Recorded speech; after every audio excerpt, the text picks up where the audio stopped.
All right, team, let's do it. Precision, rankings, design, excitement. All part of the winning formula in the fight to become Band of the Year. We're coming to win, cause runner-up is not an option. We keep it moving cause it ain't no stopping. Let the games begin. Championship should be decided on the field. Make some noise. There'll be some high stepping here. If you haven't seen him before, you're in for a treat. Ladies and gentlemen, behold. This fall, halftime shows take on a whole new meaning as HBCU bands throughout the country battle for an opportunity to showcase their excellence at the Mercedes-Benz Stadium in Atlanta. We're coming to win, cause runner-up is not an option. We keep it moving cause it ain't no stopping. Each week, bands will be ranked based on top performances, accuracy, and swagger. Bands will be judged on showmanship, musicianship, and technique by the toughest judges in the world of college bands. 4 bands, top 2 from the divisions 1 and 2, will earn the right to face off in Atlanta, where a national championship will be crowned. The Band of the Year, presented by ESPN Events.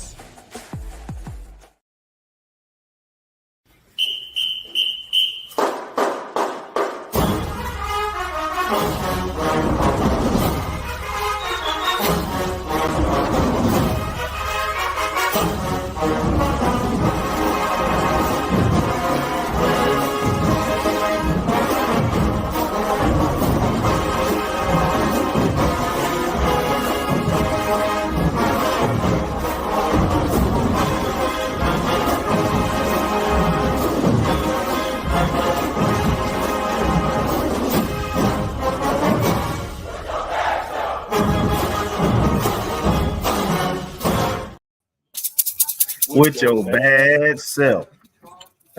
That's right. That's right. With your bad self. Strike again. The Rattlers have done it live here from the Camping World Stadium here in Orlando, Florida. Brian Fulford, Kelvin Rozier. Live post-game reaction here at the Florida Classic. FAMU with a 24-7 win. Kelvin and I are a little close to each other, so I don't know if there's a little bit of an echo or a delay. That may be what you're hearing, but good to be on. Be on with you guys. Have an opportunity to talk about this game. Kelvin, how you feeling tonight? Happy birthday, man! This is the best birthday ever. I'm loving it. Thank you, Coach Simmons.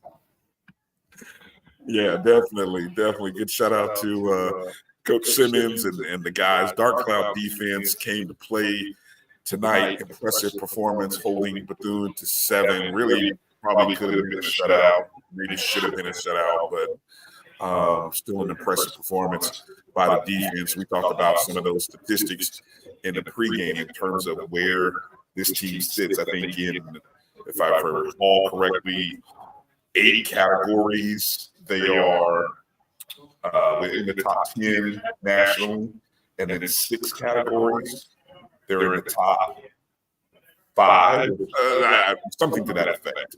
But another impressive performance by the Rattlers. So, well, where do we want to go, Kelvin? How do we start this game? What are you feeling? Where do you want to go in terms of this analysis of breakdown of win number 10? Let's start there. 10th win, first time since 1999. Well, in the post games, Coach Simmons mentioned about it's hard to win, and I've heard that before. Where have I heard that before? I think he watches the show. Yeah, but he mentioned winning is hard, and it is. And so these guys did what they needed to do in order to get to 10 wins, and they won what? 9 out of those. Out of those 10 wins, double digits. So this was a pedestrian-like job. We jumped out 7-0. I predicted that we would have we will hold them to less than 250 yards, and couple of turnovers, and I believe the Dark Cloud defense did just that. So that is awesome, and I'm very proud of this team, man. So just enjoy this one, as Coach said, and then we'll later on talk about we have an opponent. We know who we're going to play in both the SWAC Championship Game as well as the Celebration Bowl, should we so make it there. So, but just good win, man. Defense dominated. Offense did what they needed to do, and the Rattlers whooped them kiddies again, 3 in a row. So I'm happy. Win number 52 in the series. You on mute? Yes. Win number 52 in this series, by the way. We had to kind of screw away, educate a few people. I know it looks enticing when you think of what Bethune has done since 02, maybe even 03 or 01. But prior to the past 20 years, there was a heck of a dominance by the guys in orange and green. And so I think the all-time series now is 52, 24, and 1. 52, 24, and 1, I think is the number. So just in case you want to run that by some people at the water cooler at church tomorrow, some trivia questions that you want to throw out there. Yes, that is a 50-second career win against Bethune. And so good time, good times. Yeah, 1999. First one since we won 10 games. 99 was Quinn Gray at quarterback, correct? Yeah, and that was his sophomore year, wasn't it? Quinn would be a part-time starter. Well, just a starter, and then Quinn would be a part-time starter if Sider got hurt or came out. Yeah, that was the team that went to semifinals, the national semifinal games, if I'm not mistaken, correct? Yeah. Okay. So hey, look, that was a team that we thought could have been playing for a national championship game, right? And so here's this team some 20 plus years later with an opportunity to play for another national champion. Still has some work to do, but we're getting a little bit closer. Seeing some folks already in the chat room. Jimmy Mack in saying, "Hey, what's up, Jimmy Mack?" Mary 305 already checking in. Good to see you. Edwin Moore, Tamara T. Montre Bennett checking in. I appreciate all you guys. There might be some others that are watching. Appreciate anybody who's taking a second to watch the post game here. Let's kind of get into some of the statistics here. One of my predictions, Kelvin, had to do with Jeremy Musa. I thought he would have over 20 completions, 350 plus passing yards, and 4 touchdowns. Didn't work out that way. He was 14 of 21, 150 yards total, no touchdowns, no interceptions. This is a game that when I went back and looked at the drives, and I looked at our offensive drives, and I think the point that I pointed this out to you was in the third quarter. So I'm not going to include the fourth quarter and the final touchdown drive in the fourth, but we had drives of three plays, which resulted in a touchdown. That was after a fumble recovery. Okay. Then we had a play of 2 plays, which I don't think that's correct. I don't know how we end up with 2 plays and a drive. But anyway, so it's probably 3 plays. Then we had the 2 drives where we scored a touchdown on a 91-yard drive. Then came back following an interception and only scored a field goal, 7 plays, 37 yards. And then we went halftime into the half, 4 plays.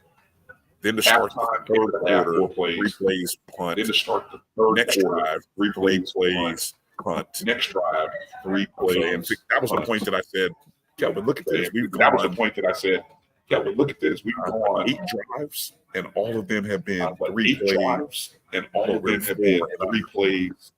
What really 4 and under. And I don't know what to make of that. I don't know what to make of that. Maybe we give a little credit to Bethune. Maybe we give that credit to Bethune for that. Defensively, I think also offensively, they chewed up some clock on a couple of drives in the first quarter. Let's see, their opening 3 drives, they went 6 plays, fumbled, 10 plays punt, 8 plays punt. So those were the first 3 possessions that they had in the opening in the opening quarter. So yeah, that was that's what that looked like. And then of course we had the 9-play, 98-yard drive in which we scored a touchdown. So our 2 most impressive drives we took for a 90-yard drive. And so I don't know. Offensively, I would rate us at about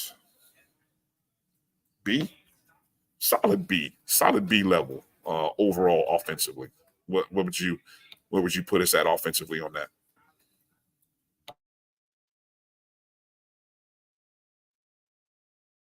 Because it was deep. Well, try it now. You said you put yourself on mute, or you put it on mute. Try it now. Say something.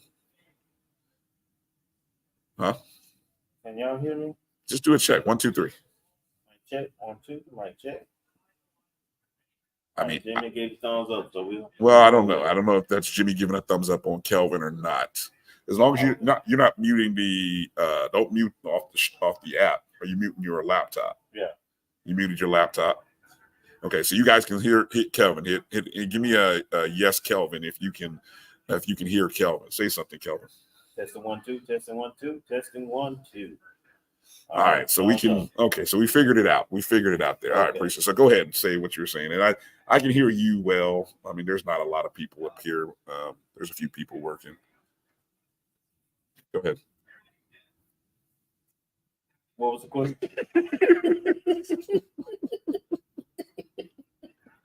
Grade, offensive grade. I get an offensive B. What would you give the offense? B minus. B minus. Okay. And I'm grading on the curve. On the curve. Musa was efficient. His percentage was there. The yardage was there.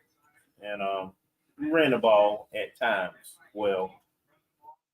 Penalties, missed opportunities. Same thing that's kind of been the case for most of the season.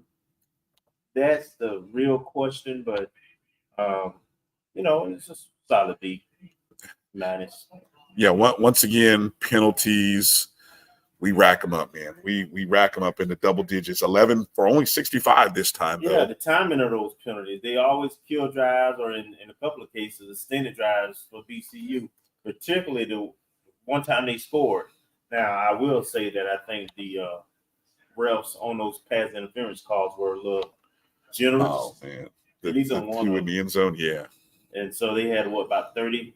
They had about 13 tries inside the 10. That drive. They finally scored. So yeah, defense definitely gets A+. You can. Oh well, yeah, that goes without saying. I'm not no problems there with them. They scored that touchdown on the 13-play, 54-yard drive. And yeah, there was at least about 6 of those plays were inside of the 10-yard line. Jimmy Mack asked me to grade the officials. Yeah. Yeah, I would. I think, and I say that because not only that play, but I think they allowed some chippiness to go on at the end, in the first half. When they threw the running, who was that? The running back they threw? I know it was a Shareed, I believe. On the it was Shareed, yeah.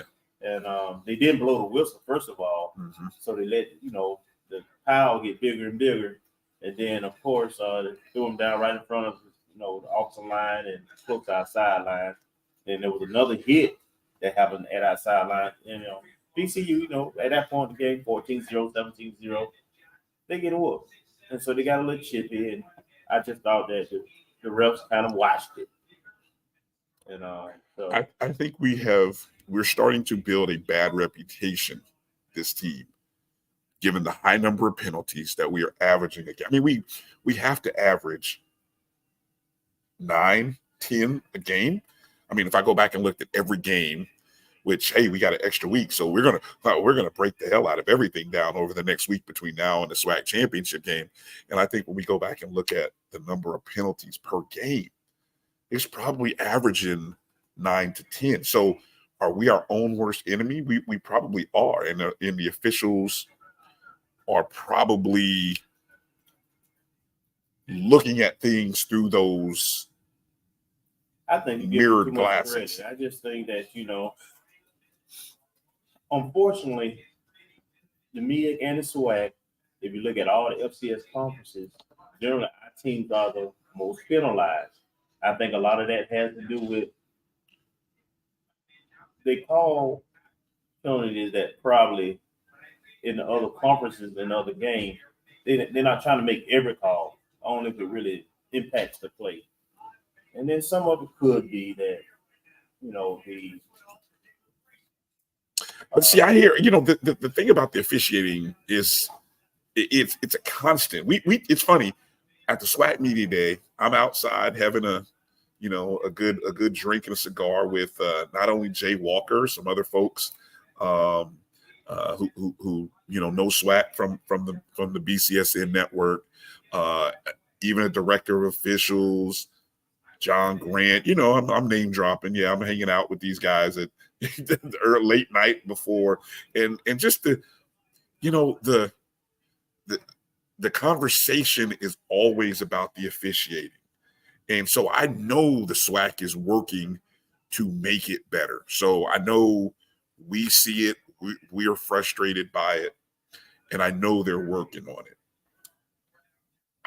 I think in general, we're seeing officiating across the board in a lot of football, be bad. Or at least it's not what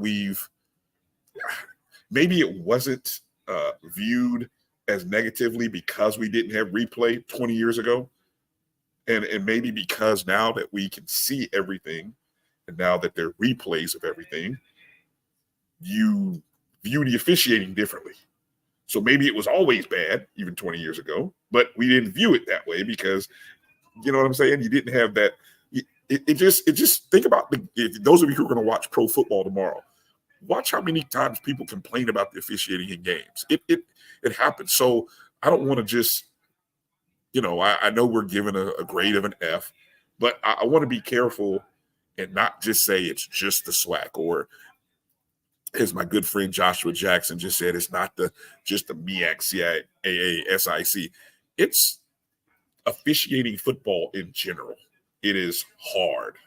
I agree. It's hard, and the athletes are faster, stronger, and I think they're battling this great. The rules are a little bit more gray, or it used to be kind of black and white now. But a lot of things are, they call the penalties. Anything around a quarterback, they're gonna call it. Anything that look like targeting, they're gonna call it. Throw the flag automatically, and then they'll review it. So they've taken some of the control out on the field, away from the officiating. So yeah, I'll give them that. That is, it's a little more challenging. But we just need to be cleaner and more consistent, I think. Yeah, Jimmy Mack, we are obligated to use the SWAC officials. It's a SWAC conference game. And so, that's just, and again, I go back to, and if you guys can think of a site, is there a site out there that grades officiating? I don't know. It's something that, look, they grade. They have sites that grade all these other player performances, and I'm wondering if somebody's going to move to that point and start grading officiating. Supposedly the conferences do that, right?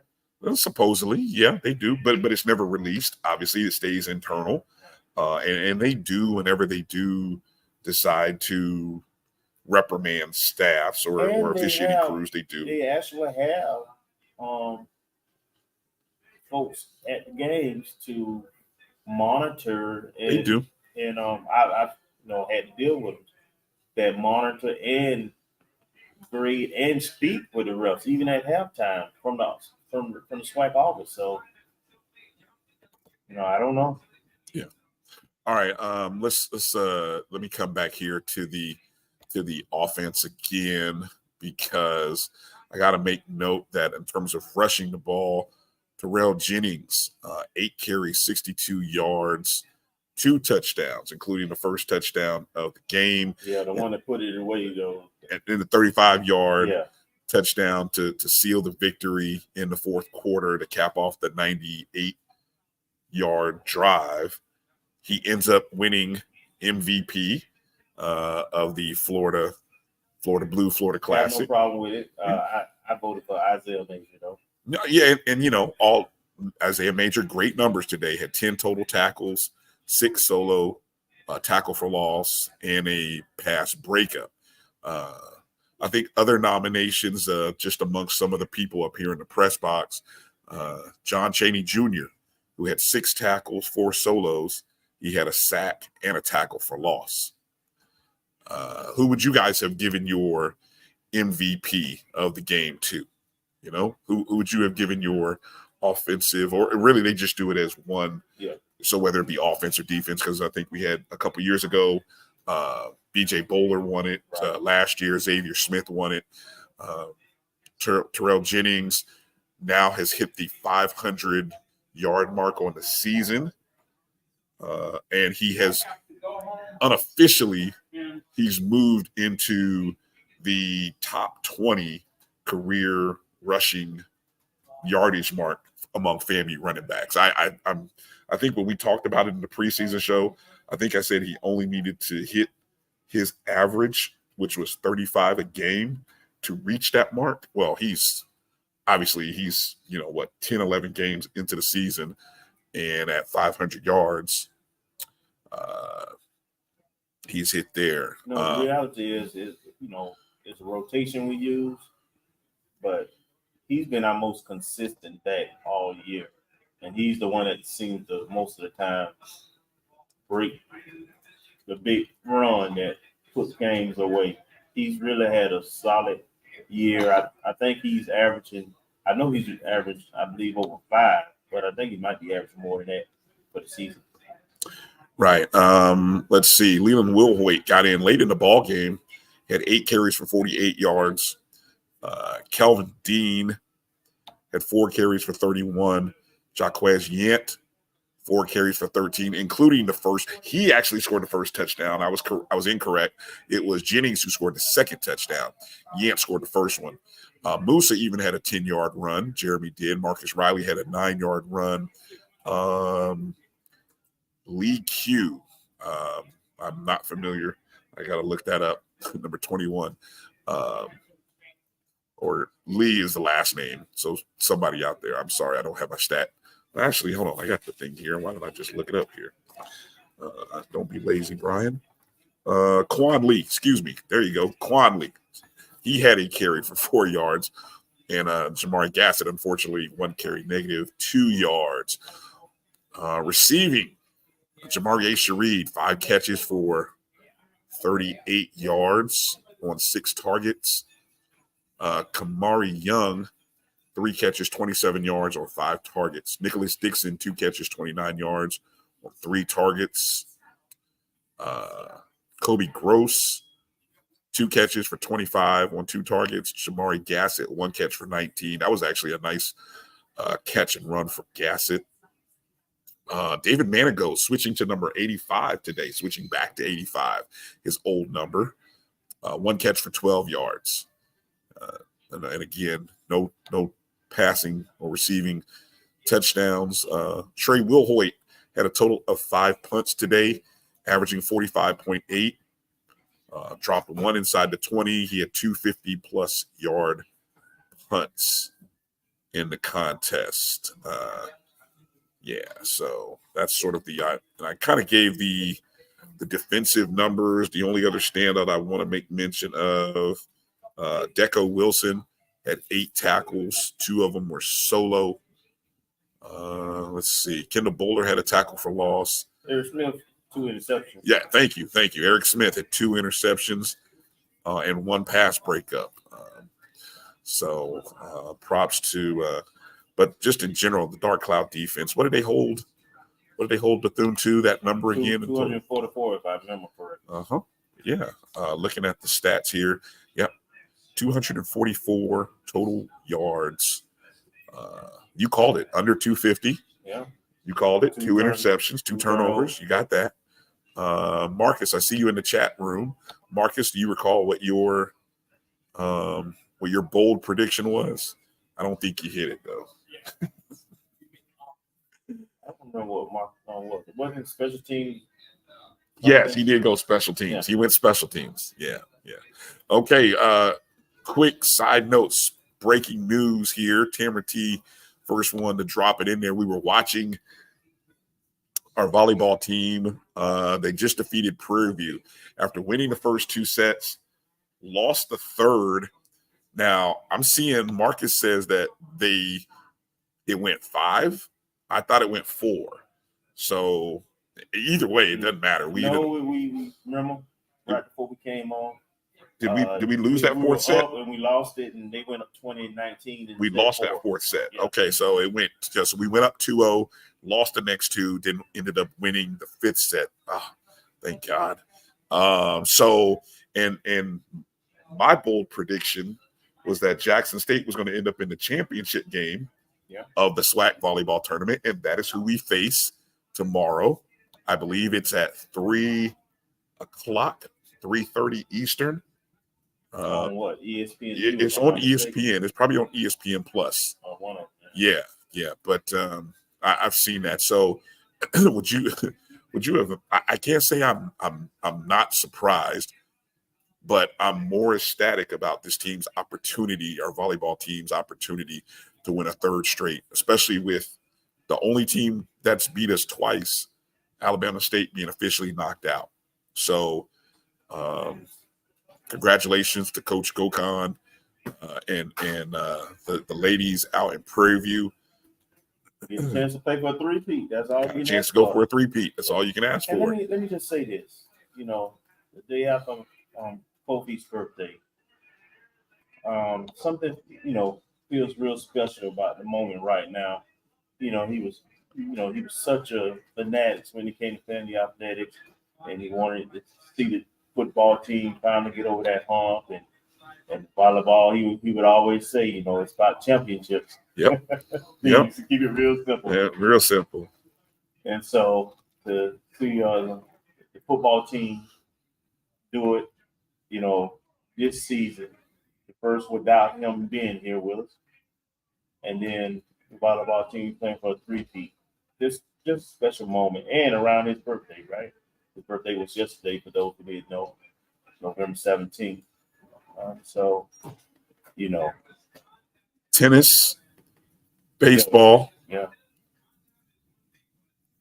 cross country. We're becoming a school of champions. And now we got a chance, and then we got a chance to add 4 and 5 cents. Man, that's what he wanted. Kept it simple and said for us to get back to where we needed to be, we had to win championships. Yeah. And we've won. Piling them up in 2000. Yeah, we piling them up in 23, man. What a special year. But it's not done. We want to see it finish. So it starts with the ladies tomorrow. So you guys all make sure you get tuned in to check that out. I posted Josh's comment there earlier. I'm gonna tell you what. I'm gonna be honest, Josh. When we were just talking about this, cleaning this team, clean up offensively. Look, it's a wrap. This is game 11. We are what we are. Where we are. We are what we are. There's going to be some good quarters. That's part of the goal. And there's going to be some quarters that you're just like, really 3 and out, you know. But we just continue to be so thankful, and that's what I think you guys have to continue to remember. When you have a defense like what we have, I'm not saying that don't get me wrong when I say this. It gives the offense a little room to be flawed, if that makes sense. You know, they don't have to be perfect. The offense doesn't have to be. We're not relying on the offense to win the ball game. We want the offense to score because we know that you have to score points to win the game, right? But guess what? If the other team doesn't score, then it kind of means your offense, they just need to be good enough to score when the opportunity presents itself. Hey, man, I'm just say this. The Thune ran for 400-something yards just last week. They in the last 7 minutes is when a large chunk of that came. In the last 7 minutes of that game last week. At least 10 plays inside the 10-yard line. Really inside the 5. And it took a couple of pass interference calls and a quarterback draw on a 3rd down when they had 3 times, 3 different times to try to score to get that 7 points. That down clock defense is a separator. It makes us elite. It separates us from the rest of the HBCU at this point. So, just enjoy the win, bro. Exactly. There's the key. Enjoy the win. Congratulations to Coach Simmons and everybody. Marcus dropping a good point here about Anthony Dunn, DMP coach's decision. That's a good point. I would rest anybody that you can rest and be ready for in 2 weeks. I would do that. All right, let's talk about what so much of you guys are talking about. We got some clarity. We know who we're playing on December 2nd, 4 p.m. in Tallahassee, and it's Prairie View. Prairie View A&M traveling or actually hosting Alabama State today. Surprised me. Actually, they had to hold off Alabama State. They ended up winning 24-14. They had a 7-0 halftime lead, pushed it to 14-0 at the end of the 3rd quarter. Alabama State would score to cut it to 7. Prairie View would come back, answer, take a lead, 21-14. State did score a late touchdown to cut it to 7 and then went onside kick. And Prairie View was very fortunate to recover because it took a weird bounce and a roll and a great job by whoever the young man is from Prairie View that recovered the ball, because Alabama State came like within inches of grabbing it and having a shot. I mean, it would have only been about 15 seconds left in the game, but they came really close to having a chance to throw a couple of shots to the end zone and send it to overtime. But Prairie View finishes 6-5, 6-2 in the SWAC West. Alcorn State ended up beating Jackson State 28-24, Soul Bowl. Alcorn scored twice in the 1st quarter to go up 14-0. Jackson State answered in the 2nd, and then Alcorn outscored them 14-7 in the 3rd, and pretty much they held Jackson to just a field goal in the 4th quarter. And so with Prairie View and Alcorn finishing with wins, it's Prairie View who's coming to Tallahassee by virtue of their head-to-head matchup. And just think, 1 week ago, Alcorn State had it in their grasp if they controlled their destiny. And they got monkey stomped. Did they? And then here go Texas Southern. Oh, the last game of the season, got a 22-point lead going in the 4th quarter, and they give up 22 points. They had a 21-point lead. They give up 22 points to UAPB in the 4th quarter and lose 22-0. 35-34. Yeah, they jumped out on Arkansas Pine Bluff 21-0 in the 1st quarter and got outscored 22-0 in the 4th quarter. And that was pretty much the game. Yeah. They lose by 1. They don't love their coach. The Clarence McKinney, the rumors are that Texas Southern is not going to renew or offer a new contract because this is the end of a 5-year deal. And so the word is that they're not going to renew the contract with him. And there was some talk about players going to the athletic director wanting to renew. And, well, so much for that, guys. That's a wrap. That's a wrap. They'll be moving on. And so that's what we get. We get a rematch of homecoming. So we'll get a chance to kind of break that down. Now, over in the MEAC, talking about chaos and interesting scenarios, Howard University, for the first time since 1993, I think it is, they win the MEAC outright with a. I'm glad I wasn't listening to the broadcast because I'm pretty sure Jay was obnoxious and unbearable. So I guess we got to deal with that. We're going to hear a lot of that until the celebration bowl happens. So hopefully we'll take care of our business so we can shut them up. Yeah. Let Tiffany slap him over the head. Yeah. Yeah, actually, if you haven't seen the videos of the press conference, the luncheon, the Florida Classic luncheon, I know Dr. Robinson got a lot of he got a lot of props for his, that was well done. But people, there's no video, but all you see is Tiffany with that white chair, and I'm thinking, wait a minute, what? I was trying to read the text that I saw Coach Riz said about her choosing violence. And I was like, what are they talking about? And then I see the video, and I'm like, oh, AD Sykes got the white chair out. And I said, oh, okay, that's how she rolled it. So, but no, that was a fun little opportunity there. Good chance for Dr. Robinson to wear a belt and wear it proudly. So, right. You know, without he executed it well. He did. Usually, you know, he'll a little fumble and stumble through it a little bit. He'll let us, you know, still. But he was good. He did good, man. He's starting to get there, man. Who knows, man?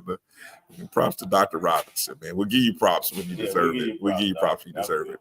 But Howard ends up beating Morgan State 14-7. 14-7. So they finished their season 6-5, 4-1 in the MEAC, and they are going to the Celebration Bowl. DC is going to invade Atlanta in a big way. I think, you know, honestly, out of all the teams we could have played over there on that side, outside of maybe South Carolina State, this is probably the best draw possible.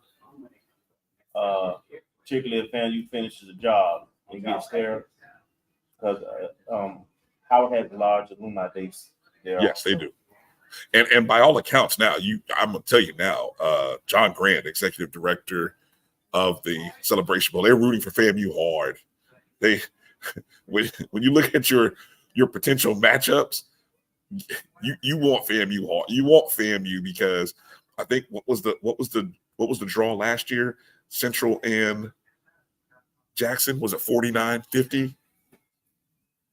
They just had the lower area, so they just had something, I believe. Okay, so watch the demand for this. I mean, FAMU has to do their part. We're gonna do our part. Just like today, man. This is the highest I'm just saying. Classic in about what? 2011. 2011 is what he said. Yeah. Yeah. 56,224, I think it was. Hold on, I got it for you. Yeah, I got it for you. I think I retweeted it. 56,227 was the official game attendance, the largest number since 2011. Since 2011, 56,227. And that was still with an upper deck closed on the BC side. So, you know, that was pretty impressive. Pretty impressive. North Carolina Central, they won their contest, and no doubt they'll be in the. They should be. They'll be in the FCS playoff. Yeah, and I'm interested to see where they're going to send them. Yeah, they should be in the playoffs. Yeah. All right. Hey, you guys make sure to check out the Twitter feed, check out the Facebook page.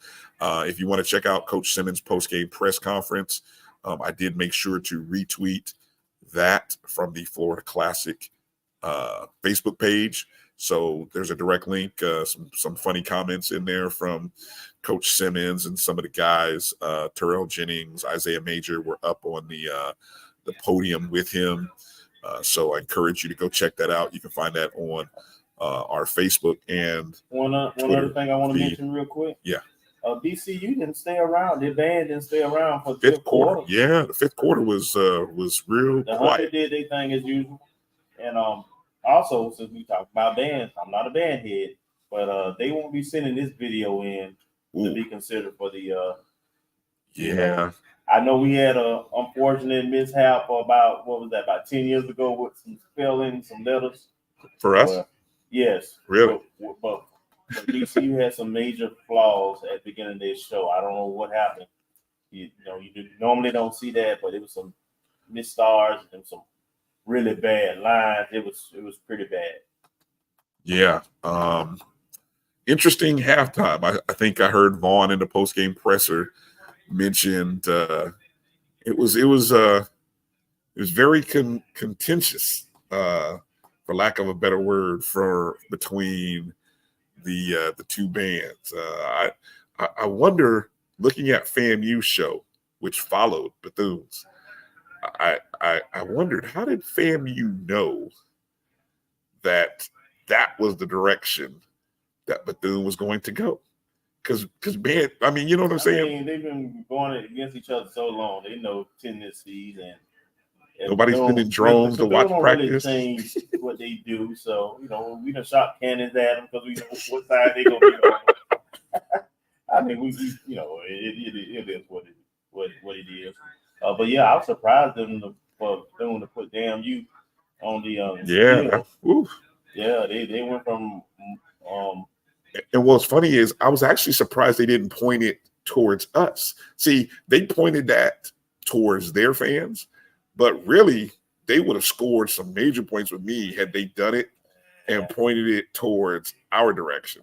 They went from Mother Bethune speaking from the grave to damn you. I'm just saying, man. Make up your mind. Been real church people, ain't it? Hey, hey. Thanks to sinners. See, wow.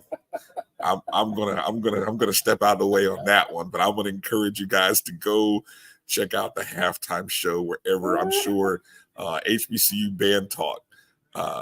Go check out that feed. I'm sure he's got the halftime show. I'm sure you can go watch the Marching 100 YouTube page, and they'll post the show. I'm sure it'll be up tomorrow. But all in all, Venom did his thing out there on midfield. So everybody, all parts of FAMU, the Marching 100, the football team, everybody came and played and did their part, did a great job. Shout out to the event staff with the Florida Classic, or excuse me, Florida Citrus Sports, who manages the operations for the Florida Consortium, which is, of course, the combination of FAMU and Bethune-Cookman. But they did a great job. So with that said, that's going to do it for this post game. Kelvin and I will be in Tallahassee on Monday. So be looking out. Basketball, exactly. Doubleheader. Play Cal, I think, at 4. And the men play Oregon at 7. 8. 8. It moved to 8. Okay. Yeah. 8 p.m. So the weekend is not over for FAMU, or I should say the string of support and everything that needs to happen is not over. Started today with the Florida Classic. It continues tomorrow, or I should say the Florida Classic and our volleyball match. It continues tomorrow for the SWAC Championship Game, our opportunity to three-peat. And beat Jackson State again. And beat y'all. That's always a good thing. Chuck. Man, I know they will be so miserable, man. If they win tomorrow, and then we win and go to the Celebration Bowl and win that, oh man, they're gonna love us. Yeah, so we gotta let Chuck know. Chuck a damn fool, so we just gonna have to let him know. Plum fool. I'm sorry, good catch. And so G Mac asked, will there be a pregame and postgame show for basketball? You bet there will be, because I'm going to be in the house. I'm driving up to Tallahassee Monday morning. Kelvin will be there. So we're doing something. So make sure you're tuned in with us. Pre-game, post-game show as FAMU representing the SWAC takes on the Pac-12, California and Oregon. So you guys make sure you are locked in. Appreciate all your support. You feel free to make a donation however you can and choose to. We thank you. You can hit the Cash App. You can always send a super chat. You can always hit that QR code. You can do us a solid as well by making sure to follow at ONG StrikeZone on Facebook, Twitter, Instagram, and also the YouTube page is also at ONG StrikeZone if you're not watching us on the Jericho Broadcast Network's page. That's going to do it. 10-1, babe. 10-1. 10-1, 10-1, 10-1. East champion. 8-0. 8-0. You know, that's the third year that the SWAC East champion has gone 8-0. Third year in a row. It's a beautiful thing. So, all right, folks, don't forget your tickets go on sale Wednesday for the SWAC Championship game for those of you who are not investing in champions. But I'm told you're probably going to have to purchase them online because the people in the ticket office are going to be off Thanksgiving Eve. So but we won't. And I really like a show. We got a nice show for y'all. We do. We got a show. Yeah. Yeah, we got a very nice show. No days off. What's it? Bill Belichick said no days off. Thanks, Kelvin. So that's right. So we'll be back on Wednesday with a show. But make sure to check out the show Monday, pregame and postgame in Tallahassee at the Lawson Center. And that's going to do it. So celebrate. Make sure to post and retweet everything that you can to let SWAC Nation know we are the East champs. We are unbeaten. Let those Wildcat talk your talk, Rattlers. Talk your talk tonight, Rattlers. Be loud and proud about it. Be loud and proud. Let's see some funny stuff out there. Be who we are. Yeah, more dead cats. I want to see more dead cats in the street. Whatever, y'all be doing some wild stuff out there. So shout out to Earl. Earl, I think might have got the might have hit me with the participation certificate. Shout out to Earl Hankerson. Yeah. Participating in the class. Yeah. All right, that's gonna do it for tonight, guys. We promise. Thank you again. We love you, appreciate you. Thanks for tuning in. Share the show, hit the thumbs up, hit the like button. For Kelvin Rozier, I'm Brian Fulford. Thanks, Rattler Nation.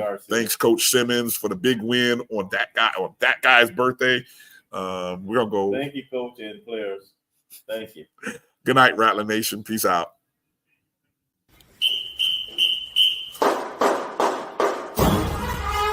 Oh,